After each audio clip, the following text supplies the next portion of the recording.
سارے ثبوت جو نادیہ کے بیگ سے اس کے ابا نے ہی گم کروائے تھے اب اس کے سامنے تھے۔ اس نے سب سے پہلے وہ تصویر اپنے سامنے کی جو اس نے جاتی ہوئی وین کی بنائی تھی۔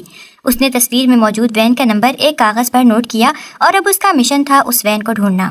اس کے بعد ہی وہ اپنا باقی کا کام کرنے والی تھی۔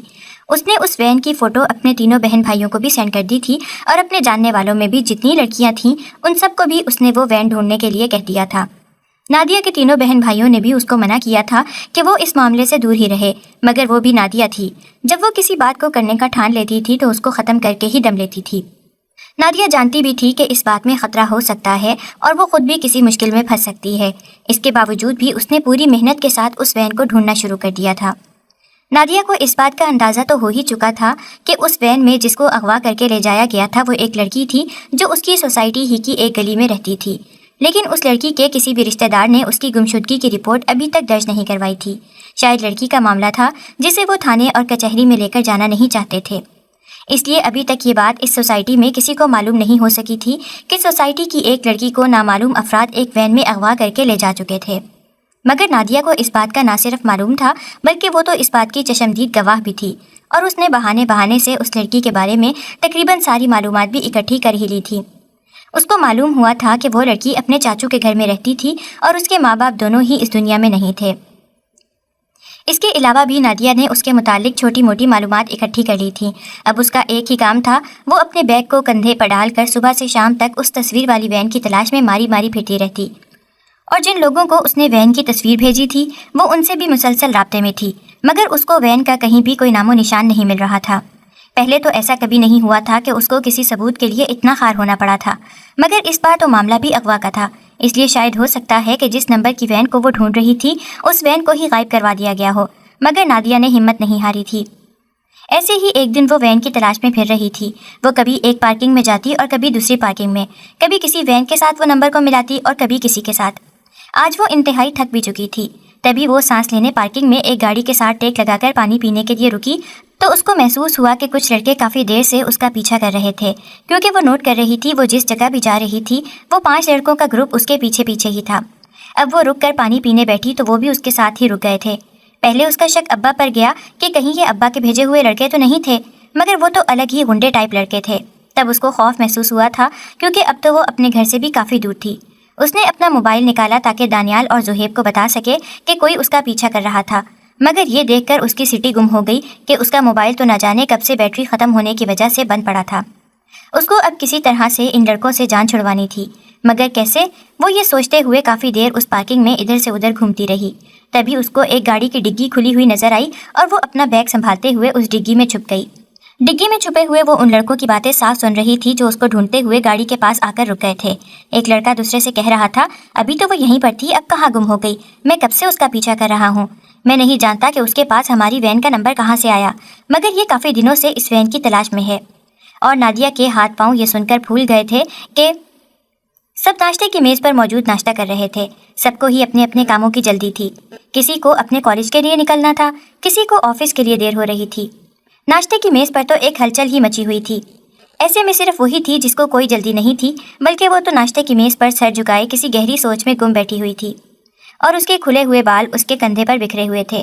سب کو اپنے اپنے کاموں پر جانے کی فکر تھی، مگر وہ ان سب سے بے فکر ہونٹوں میں پینسل دبائے نہ جانے کیا سوچ رہی تھی۔ تبھی اصغر صاحب نے اس کو مخاطب کیا اور کہنے لگے، بیٹا اتنا نہ سوچا کرو، تم سے کہا تو ہے کہ تمہارا ذہن ان کاموں کے لیے نہیں بنا ہے، مگر تم ہو کہ مانتی ہی نہیں ہو، اور تم کیا یہ مردوں والے کام لے کر بیٹھ گئی ہو؟ دنیا بھری پڑی ہے ایسے کام کرنے کے لیے، تم لڑکی ہو تو کوئی لڑکیوں والا ڈھنگ کا کام کرو۔ یہ بھی بھلا کوئی کام ہے کہ ایک بستہ کندھوں پر لٹکا کر سارا دن بس سڑکوں پر پھرتی رہو؟ ادھر کوئی بات ہوئی ادھر تم اپنا بستہ کھول کر ہر منظر کی تصویر ہی بنانا شروع کر دو، اور ذرا سی بات ہوئی نہیں لیکن کاغذ پر تمہاری پینسل چلنا شروع ہو گئی۔ نادیہ نے ابا کی بات سن کر کھلے ہوئے بالوں کو باندھ کر ہونٹوں میں دبی پینسل کو منہ سے نکالا اور کان کے پیچھے اڑسا، اور پیچھے کرسی کو ٹیک لگا کر ٹانگیں سیدھی کر کے بیٹھ گئی۔ اس کے انداز سے صاف لگ رہا تھا جیسے وہ بہت زیادہ تھک چکی تھی، مگر اپنی تھکاوٹ چھپاتے ہوئے وہ مسکرا دی تھی اور کہنے لگی، ابا آپ بھی کمال کرتے ہیں، کام تو کام ہوتا ہے اور ہر کام میں محنت تو کرنی ہی پڑتی ہے، اور آپ کو تو پتا ہے کہ میں تو بچپن سے ہی ہر ناممکن کام کو ممکن بناتی آئی ہوں، اور ویسے بھی میں آپ کے سب بچوں میں زیادہ ذہین ہوں۔ وہ بہت فخر سے گردن کو اکڑا کر بولی تھی، اور اصغر صاحب کو اس کی یہی بات تو پسند تھی کہ ان کی یہ بیٹی باقی سب بچوں کی نسبت ہر مشکل کام کو بہت آسانی سے سر انجام دے لیا کرتی تھی۔ اصغر صاحب کے 4 بچے تھے۔ سب سے بڑا بیٹا دانیال تھا، جو اپنے ابا کا سب سے زیادہ فرما بردار بیٹا تھا اور اپنی پڑھائی مکمل کرنے کے بعد اپنے ابا کے ساتھ ہی ان کا بزنس سنبھال رہا تھا۔ دانیال سے چھوٹی رانیہ تھی، جو کہ آرٹ میں بہت اچھی تھی اور پینٹنگ کرتی تھی۔ اس کی پینٹنگز منہ مانگے داموں بک بھی جایا کرتی تھیں، مگر وہ اپنا یہ ہنر بیچنا نہیں چاہتی تھی۔ اس لیے رانیہ نے طرح طرح کی پینٹنگز بنا کر پورے گھر کو سجا رکھا تھا۔ گھر کے ہر کونے میں اس کی کوئی نہ کوئی خوبصورت سی پینٹنگ نظر آتی تھی۔ اس کے علاوہ اسٹور روم بھی اس کی پینٹنگ سے بھرا پڑا تھا۔ ابا نے اس کو بہت بار کہا تھا کہ بیٹا، آخر تم ان کو جمع کر کے کیا کرو گی؟ اگر تمہارا ہنر مہنگے داموں فروخت ہوتا ہے تو اس کو بیچتی کیوں نہیں ہو؟ اور رانیہ ہنس کر کہتی کہ ابا، ہر ایک کو کوئی نہ کوئی شوق تو ہوتا ہی ہے، اور میرا شوق ہے کہ میں اپنے ذہن میں آنے والے ہر تصور کو کاغذ پر پینٹ کروں اور ان کاغذ کے ٹکڑوں کو سنبھال کر رکھ لوں۔ آپ مجھے نہ کہا کریں کہ میں اپنا ہنر چند پیسوں کی خاطر بیچ دوں۔ مجھے اپنی پینٹنگ سے کتنا لگاؤ ہے، یہ تو آپ کو میری پینٹنگز دیکھ کر اندازہ ہو ہی جاتا ہے۔ رانیہ سے چھوٹا زہیب تھا، جو میڈیکل کے فائنل ایئر میں تھا، مگر اس کی قسمت ایسی تھی کہ اس کو بھی اپنے کام کے لیے رانیہ کے پاس ہی آنا پڑتا تھا، کیونکہ اس کا زیادہ تر کام ڈرائنگ والا ہوتا تھا، اور ڈرائنگ کرنے سے تو ویسے ہی اس کی جان جاتی تھی۔ وہ تو بس ڈاکٹر بننا چاہتا تھا۔ اس کی ڈرائنگ کا کام کرنے میں رانیہ اس کی مدد کر دیا کرتی تھی، اور بدلے میں وہ اس کو پینٹنگ کے نئے برش، کلر اور کینوس لا دیا کرتا تھا۔ ایسے زہیب کا کام بھی ہو جایا کرتا تھا، اور رانیہ بھی اس میں بہت ہی زیادہ خوش ہو جاتی تھی۔ اور پھر سب سے چھوٹی نادیہ تھی، جس نے جرنلسٹ کی پڑھائی کی تھی، اور وہ ایک بہت مشہور جرنلسٹ بننا چاہتی تھی۔ اصغر صاحب نے بہت بار اس کو کہا تھا کہ بیٹا، تمہارے باقی سب بہن بھائی تو کسی نہ کسی فیلڈ میں ایڈجسٹ ہو ہی گئے ہیں، تم بھی اپنی یہ جرنلزم والی ضد چھوڑ کر کوئی ڈھنگ کی فیلڈ کیوں نہیں سلیکٹ کر لیتی ہو؟ اور نادیہ کو اس بات پر بہت غصہ آتا تھا کہ ابا کو اس کا شوق ڈھنگ کا کیوں نہیں لگتا، حالانکہ جرنلسٹ بھی کسی سے کم تھوڑی ہوتا ہے، سب سے زیادہ محنت تو اسی فیلڈ میں کرنی پڑتی ہے، اور وہ ان کی سب سے محنتی بچی بھی تو تھی۔ جب بھی ابا اس کو اس کی فیلڈ کے متعلق کوئی بات کرتے تو وہ منہ بسوڑتے ہوئے کہتی کہ آپ نے کبھی کسی اور کو تو اس کی فیلڈ کے بارے میں کچھ نہیں کہا، میری ہی فیلڈ میں ایسا کیا ہے جو آپ مجھے جرنلسٹ بننے نہیں دیتے؟ اور اصغر صاحب ہمیشہ ہار مانتے ہوئے کہتے، اچھا بیٹا جی، جو آپ کا دل کرتا ہے کر لو، میری بچی تو بہت سمجھدار اور ذہین ہے، میں جانتا ہوں کہ یہ جس بھی فیلڈ میں جائے گی ضرور کامیاب ہوگی۔ اور نادیہ بھی اپنے ابا کی بات پر مسکرا دیا کرتی تھی۔ اصغر صاحب اپنے 4 بچوں کے ساتھ ایک عالی شان گھر میں رہتے تھے۔ ان کی بیوی کینسر کے مرض میں مبتلا تھی، جس کی وفات کچھ ہی عرصے پہلے ہو چکی تھی۔ ان کے بچے اپنی والدہ کی کمی محسوس نہ کر سکیں، اس لیے انہوں نے اپنے بچوں کی ہر خواہش اور ہر ضد پوری کی تھی، اور ان کو اپنے اپنے من پسند شعبے میں جانے کی کھلی اجازت تھی۔ سب بچوں نے جب اپنی فیلڈ کے متعلق اصغر صاحب کو بتایا تو وہ بہت خوش ہوئے تھے، مگر جب نادیہ نے کہا تھا کہ وہ جرنلسٹ بننا چاہتی ہے تب وہ تھوڑے پریشان ضرور ہوئے تھے، مگر اس کو بھی اس کے اپنے من پسند فیلڈ میں جانے کی اجازت مل گئی تھی، کیونکہ اگر باقی بچوں پر کوئی روک ٹوک نہیں تھی تو اس پر کیسی روک ٹوک؟ وہ تو تھی بھی ان کے سب سے چھوٹی اور ذہین بچی، اس لیے انہوں نے اس کو جرنلزم کی پڑھائی کرنے کی اجازت دے دی تھی۔ 4 بچوں کا آپس میں سلوک بہت اچھا تھا، اور اپنی اپنی فیلڈ میں مصروف ہونے کے باوجود بھی وہ ایک دوسرے کی ہر طرح سے مدد کیا کرتے تھے۔ جب نادیہ نے جرنلزم کی پڑھائی شروع کی تو باقی تینوں بہن بھائیوں نے بھی اس کی بھرپور حمایت کی تھی۔ اصغر صاحب کو اپنے بچوں کی یہ خاصیت سب سے زیادہ پسند تھی کہ وہ ایک دوسرے کا ہر حال میں ساتھ دیتے تھے۔ بچوں کے سر پر ان کی ماں کا سایہ تو تھا نہیں، اس لیے اصغر صاحب نے گھر کے کاموں کے لیے ملازم رکھے ہوئے تھے، جو کچن سے لے کر سارے گھر کی صفائی ستھرائی کا کام کرتے تھے، اور اصغر صاحب نے اپنے بچوں پر کوئی روک ٹوک نہیں لگائی تھی۔ اس کے باوجود بھی 4 بچوں نے ان کو کبھی کسی شکایت کا موقع نہیں دیا تھا۔ دانیال نے بزنس کی پڑھائی کی ہی اس لیے تھی تاکہ وہ ابا کے ساتھ ان کا بزنس سنبھال سکے۔ رانیہ کو تو جب بھی دیکھو وہ اپنی آرٹ گیلری میں مصروف نظر آتی تھی، اور زہیب کا بھی میڈیکل میں فائنل ایئر تھا، اس لیے وہ بھی زیادہ تر اپنی کتابوں میں ہی گم نظر آتا تھا۔ ایسے میں صرف نادیہ ہی تھی جو کبھی دانیال کے ساتھ آفس پہنچی ہوتی، کبھی رانیہ کے ساتھ گیلری میں موجود اس کا سر کھا رہی ہوتی، اور کبھی اگر اس کا موڈ ہوتا تو زہیب کے ساتھ اس کی یونیورسٹی کا چکر لگاتی۔ وہ تو بس اسی انتظار میں رہتی تھی کہ کہیں سے کوئی بریکنگ نیوز اس کو ملے اور وہ اس کے متعلق سب سے پہلے تفصیلات اکٹھی کر کے سب سے پہلے اپنا نام ہی ہر نیوز پیپر اور نیوز چینل پر جگمگاتا ہوا دیکھے۔ اس لیے وہ ہر وقت سادہ سے شلوار کرتے میں ملبوس ہوتی اور بالوں کا ڈھیلا ڈھالا سا جوڑا بنایا ہوتا۔ ایک بیگ اس کے پاس ہر وقت موجود ہوتا تھا جس میں اس کا ایک کیمرہ، ڈھیر ساری پینسلیں اور مختلف رنگوں کے کاغذ موجود ہوتے، جن کو وہ مختلف خبروں سے بھرتی رہتی تھی۔ جہاں سے بھی اس کو کوئی چھوٹے موٹے حادثے کی کوئی خبر ملتی تو وہ اپنا بیگ سنبھالتی ہوئی اس جگہ پر موجود ہوتی اور اپنے ارد گرد لوگوں کا ایک ہجوم اکٹھا کر لیا کرتی اور ان سے طرح طرح کے سوال کر کے کاغذوں پر کچھ نہ کچھ لکھتی ہی رہتی۔ اور اکثر ایسا بھی ہوتا تھا کہ اس کی اکٹھی کی گئی معلومات سے پولیس کو بھی اپنا کیس حل کرنے میں بہت مدد مل جایا کرتی تھی۔ نادیہ کے کمرے کا حال بھی کچھ ایسا ہی تھا۔ کمرے کی ساری دیواریں رنگ برنگی چٹوں کے ساتھ بھری ہوئی تھیں اور اسٹڈی ٹیبل پر بھی ہر جگہ کاغذوں کا ہی ڈھیر نظر آتا تھا، جیسے وہ بہت بڑی انویسٹیگیٹر ہو۔ اصغر صاحب کو بھی اسی بات کا تو ڈر لگا رہتا تھا کہ کہیں وہ اپنے اسی شوق کی وجہ سے کسی بہت بڑی مصیبت میں نہ پھنس جائے، مگر وہ بھی ہر بار اپنے ابا کو یہی کہہ کر ٹال دیتی کہ آپ فکر مت کریں، آپ کی بیٹی کسی سے نہیں ڈرتی، مجھ سے جتنا ہو سکا میں برائی کو ختم کروں گی اور اچھائی کا ساتھ دینے سے کبھی بھی پیچھے نہیں ہٹوں گی۔ ابا کہتے کہ بیٹا، برائی ختم کرنے کے لیے اور بھی دنیا ہے، تم ہی اپنی جان کیوں ہلکان کرتی ہو؟ مگر وہ ہنستے ہوئے کہہ دیتی کہ دنیا کو بھی آپ کے جیسے والد صاحب ہی تو ڈرا ڈرا کر بٹھا دیتے ہیں کہ ایسا نہ کرو ویسا ہو جائے گا، ایسا نہ کرو ایسا ہو جائے گا۔ آخر ہم کب تک ڈر کر ظلم کے خلاف آواز دبائے اپنے گھروں میں بیٹھے رہیں؟ اگر ہم ہی ظلم کے خلاف آواز نہیں اٹھائیں گے تو ظلم تو اور زور پکڑتا جائے گا، اور اس طرح سے تو برائی کبھی بھی ختم نہیں ہوگی جب تک ہم اپنے گھروں سے نکل کر اس کو ختم نہیں کریں گے۔ اور اصغر صاحب اس کا ماتھا چوم کر اس کی بہادری پر اس کو شاباش دیتے۔ کبھی کبھی تو ان کو نادیہ کو دیکھ کر بہت فخر محسوس ہوتا تھا کہ ان کی یہی بیٹی تو چاروں بہن بھائیوں میں سب سے زیادہ بہادر تھی، جو ہر مشکل کے سامنے ڈٹ کر کھڑی ہو جاتی تھی، اور جب تک وہ اس مشکل کو حل نہ کر لیتی سکون سے بیٹھنے کا نام ہی نہیں لیتی تھی۔ مگر کبھی کبھی وہ اپنی اس بیٹی کو دیکھ کر کمزور بھی پڑ جاتے تھے، کیونکہ حالات ایسے نہ تھے کہ ان کی بیٹی برائی کے خلاف اس طرح سے سرے عام آواز اٹھا سکے۔ کبھی کبھی ان کو نادیہ کے لیے بہت زیادہ فکر ہوتی تھی، اس لیے انہوں نے نادیہ سے نظر بچا کر اس کے پیچھے اپنے 2 آدمی ہمیشہ لگائے ہوتے تھے، جو نادیہ سے چھپ کر اس کا خیال رکھتے تھے اور اس کا پیچھا کر کے اس کے ہر لمحے کی خبر اصغر صاحب کو دے دیا کرتے تھے کہ ابھی وہ کس کام پر موجود ہے، کس کے ساتھ ہے اور کیا کر رہی ہے۔ اس سے زیادہ تو وہ کچھ نہیں کر سکتے تھے، کیونکہ انہوں نے نادیہ کو بہت بار سمجھا کر بھی دیکھ لیا تھا، مگر وہ اپنے شوق سے پیچھے ہٹنے کا نام ہی نہیں لیتی تھی۔ جب وہ نادیہ کو سمجھا کر تھک گئے تو آخری حل انہوں نے یہی نکالا کہ اس کے لیے 2 باڈی گارڈز رکھ لیے، جو اس کا ہر جگہ دھیان رکھتے اور اس کی ہر سرگرمی کی خبر اصغر صاحب کو دیا کرتے۔ مگر آخر کب تک؟ ایسا ہی ایک گرم دن تھا۔ اس دن انتہا کی گرمی تھی، سورج بہت آگ برسا رہا تھا، چرند پرند سب اپنے اپنے گھروں میں دب کے بیٹھے تھے۔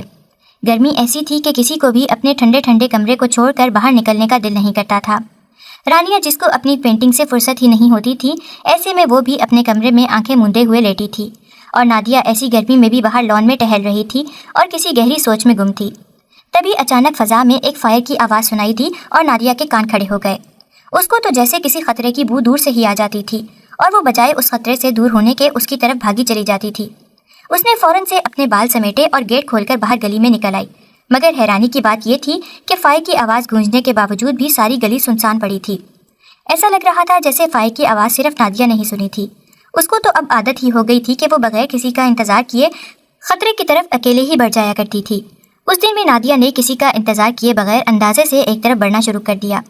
آواز کی سمت کا صحیح سے اندازہ تو اس کو بھی نہیں ہوا تھا، مگر ایک تجسس تھا یہ جاننے کا کہ گولی کی آواز کس طرف سے آئی تھی اور آخر کیا ماجرا تھا۔ اس لیے نادیہ خاموشی سے ایک سمت بڑھتی رہی۔ تبھی اس کے پاس سے ایک وین تیزی سے گزری۔ وین کی سپیڈ اتنی زیادہ تھی کہ نادیہ کو سنبھلنے کا موقع ہی نہیں ملا، اور وہ اس کے اتنے پاس سے گزری تھی کہ نادیہ لڑکھڑا کر ایک طرف کو گر گئی تھی۔ مگر گرتے ہوئے اس نے وین میں سے آنے والی ہلکی ہلکی سی آوازیں سن لی تھیں، جو شاید کسی لڑکی کی تھیں۔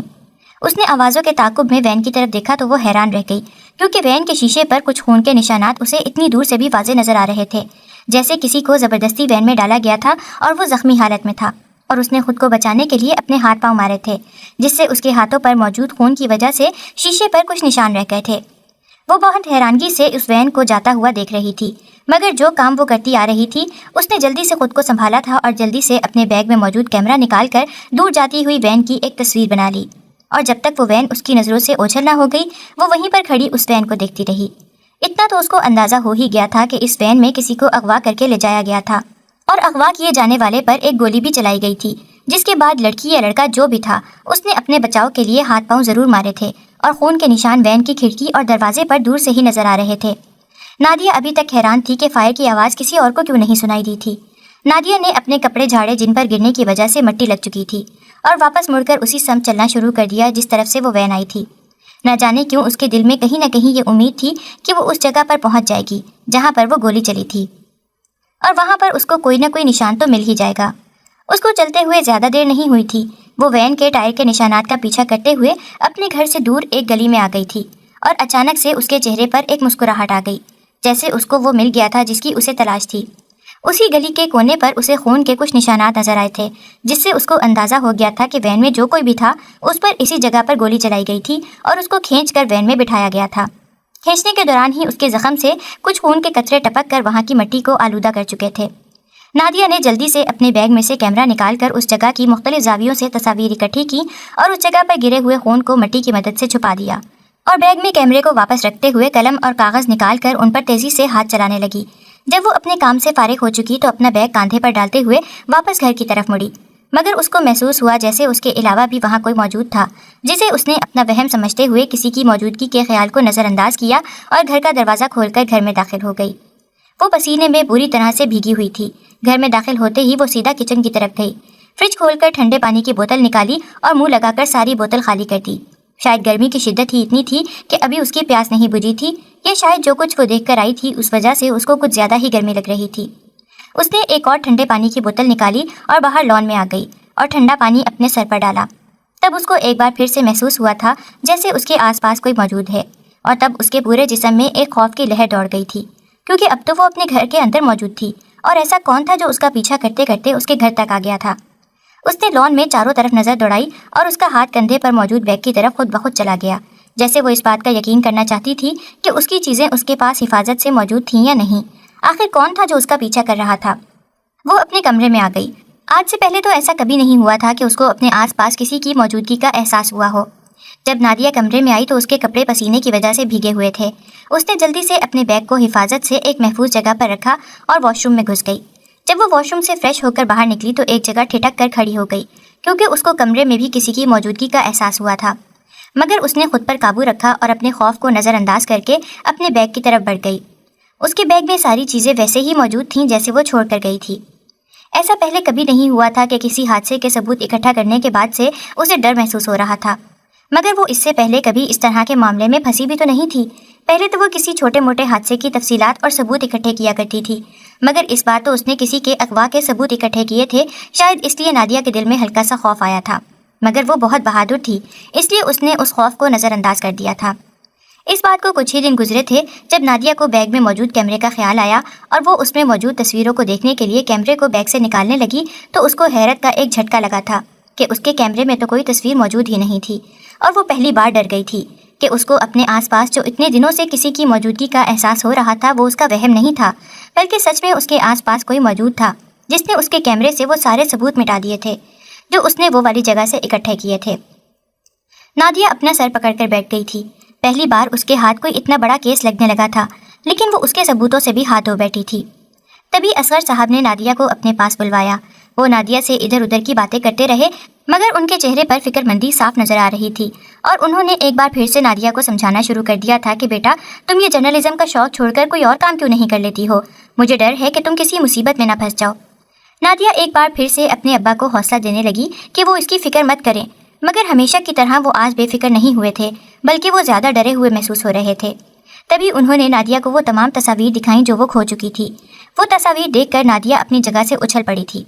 اب اس کو ساری بات سمجھ آ گئی تھی کہ اس کو اپنے آس پاس جو کسی کی موجودگی کا احساس ہو رہا تھا تو وہ اس کے ابا کا ہی کوئی آدمی تھا جو اس پر نظر رکھے ہوئے تھا، اور اس نے ہی نادیہ کے بیگ سے وہ سارے ثبوت غائب کروائے تھے۔ نادیہ کو پہلی بار بہت غصہ آیا تھا، اور اس نے غصے سے وہ تمام تصاویر ابا سے چھین لی تھیں کہ آخر آپ مجھے اپنا شوق پورا کیوں نہیں کرنے دیتے؟ کیوں میری طرف سے ہر وقت ڈرے رہتے ہیں؟ اگر آپ ایسا کریں گے تو مجھے حوصلہ کون دے گا؟ میں بھی کچھ کرنا چاہتی ہوں، کچھ بننا چاہتی ہوں، مگر آپ مجھے ہمیشہ روک دیتے ہیں۔ تبھی اصغر صاحب نے ایک گہری سانس لی اور نادیہ کو سمجھانے لگے کہ بیٹا، آج سے پہلے تم جس بھی حادثے کے خلاف ثبوت اکٹھے کرتی آئی ہو وہ اتنے خطرناک نہیں تھے، مگر اس بار تو معاملہ گولیاں چلنے تک پہنچ چکا تھا، اور تم بغیر کسی خوف اور ڈر کے اس جگہ اکیلے کیسے جا سکتی ہو؟ تم نے اپنی جان کی پرواہ بھی نہ کی۔ وہ تو شکر ہے کہ میں نے اپنے خاص آدمیوں کو تمہارے پیچھے لگایا ہوا تھا، جنہوں نے خطرے کی نوعیت کا اندازہ لگاتے ہوئے تمہارے بیگ سے یہ سارے ثبوت میرے حوالے کر دیے تھے۔ اب میں تمہیں ہرگز بھی اس خطرناک شوق کو پورا کرنے کی اجازت نہیں دوں گا۔ مگر نادیہ بھی غصے سے پھٹ پڑی تھی کہ اگر آپ نے باقی بچوں پر کوئی پابندی نہیں لگائی تو آپ مجھے بھی بنا شوق پورا کرنے سے روک نہیں سکتے۔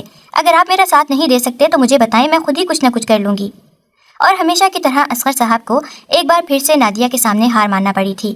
انہوں نے نادیہ کو بہت سمجھایا تھا کہ بیٹا، ان معاملوں میں مت پڑو جن میں جان جانے کا خطرہ ہو۔ تمہیں کیا معلوم کہ جو لوگ اس اغوا میں شامل ہیں وہ کتنے خطرناک ہوں، اور ان کے خلاف ثبوت اکٹھا کرنے سے تمہاری بھی جان کو خطرہ ہو۔ مگر وہ بھی ان کی ہی بیٹی تھی۔ نادیہ نے بھی اپنے ابا کو ہمیشہ کی طرح سمجھا کر منا ہی لیا تھا۔ وہ سارے ثبوت جو نادیہ کے بیگ سے اس کے ابا نے ہی گم کروائے تھے اب اس کے سامنے تھے۔ اس نے سب سے پہلے وہ تصویر اپنے سامنے کی جو اس نے جاتی ہوئی وین کی بنائی تھی۔ اس نے تصویر میں موجود وین کا نمبر ایک کاغذ پر نوٹ کیا اور اب اس کا مشن تھا اس وین کو ڈھونڈنا۔ اس کے بعد ہی وہ اپنا باقی کا کام کرنے والی تھی۔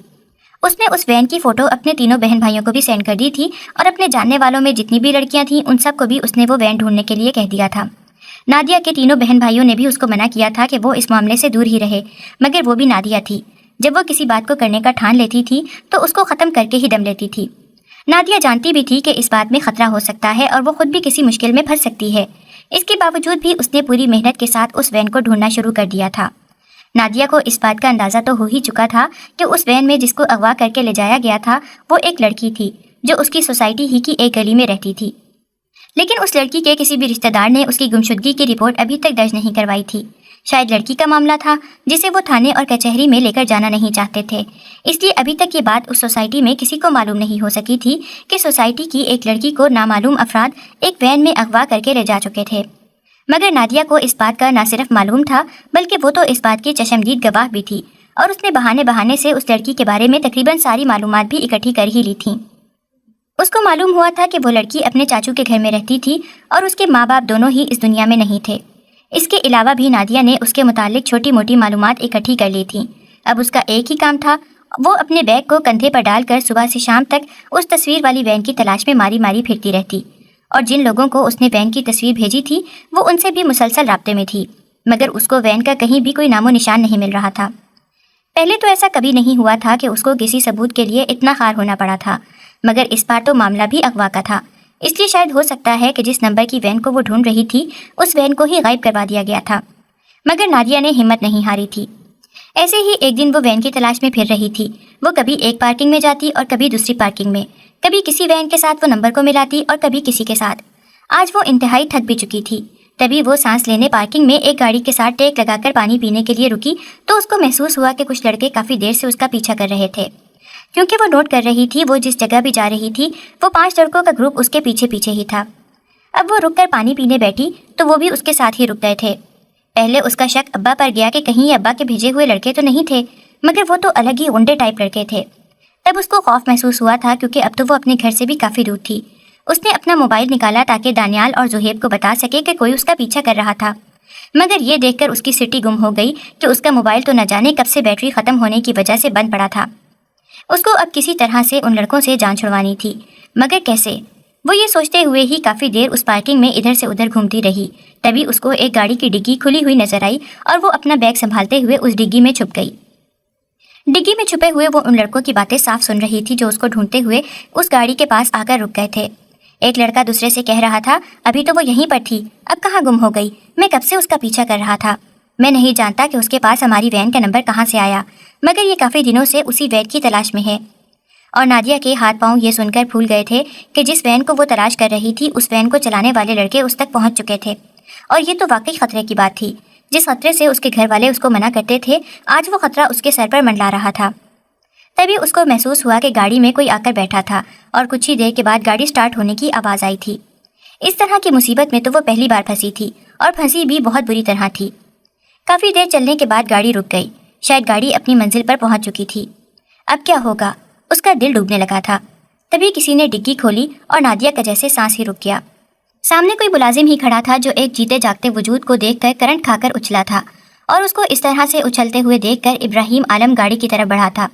اس نے بھی ڈگی میں جھانک کر دیکھا تو ایک لمحے کے لیے وہ بھی ساکت رہ گیا تھا۔ اسے بھی نہیں معلوم تھا کہ یہ لڑکی کب سے اس کی گاڑی کی ڈگی میں چھپی ہوئی بیٹھی تھی۔ اس نے غصے سے نادیہ کو مخاطب کیا تھا، اے لڑکی تم کون ہو اور میری گاڑی میں کیا کر رہی ہو؟